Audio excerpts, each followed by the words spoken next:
Sabtu 10 Januari adalah kampanye akbar terakhir ketiga paslon. Adu kekuatan pendukung terjadi. 01 kampanye di JIS Jakarta, 02 kampanye di GBK, dan 03 kampanye di Semarang. Banyak orang bertanya-tanya kenapa survei dari paslon nomor 2 Prabowo Gibran mengungguli paslon yang lain. Jawabannya terlihat dari kampanye terakhir ini. Kalau kita melihat kampanye dari 01, yang kita lihat adalah seakan-akan bahwa negara ini hanya satu agama. Kampanye akbar paslon 1 lebih kepada acara pengajian ibu-ibu.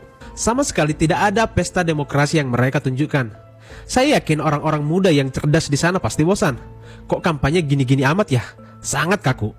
Di samping itu, kampanye paslon nomor 1 sibuk jelekin dan komentari paslon nomor 2. Terbukti dari cawapresnya yang waktu selawatan masih memasukkan black campaign di dalamnya. Merubah lirik seperti itu apa nggak bahaya ya? Monggo yang mengerti boleh komen di bawah. Saya yang minoritas nggak merasa tergerak dan punya alasan untuk memilih paslon nomor 1. Karena seakan-akan hanya kampanye satu agama. Kalau paslon nomor 2 kita melihat kampanye riang gembira dan lebih kepada pesta demokrasi.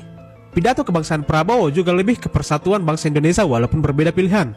Saya tidak perlu panjang lebar komentari kampanye paslon nomor 2 karena sudah banyak seleweran di media sosial yang kita lihat nuansanya seperti pesta demokrasi. Nah, bagaimana paslon yang nomor 3? Kampanye yang mereka lakukan sama seperti jenis kampanye kuno 25 tahun yang lalu ketika PDIP melawan Orde Baru. Penuh ketegangan dan tidak ada riang gembira.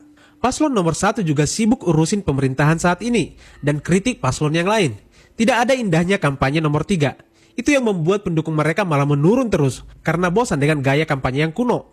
Harusnya kampanye itu lebih kepada pesta demokrasi daripada ketegangan dan kritik mengkritik. Toh juga nggak ada gunanya, malah semakin membuat surveinya makin hancur.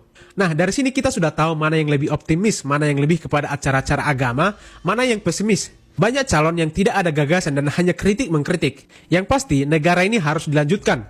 Tidak perlu ada perubahan. Apa yang baik dilanjutkan. Apa yang kurang mari disempurnakan. Prabowo Gibran, satu putaran.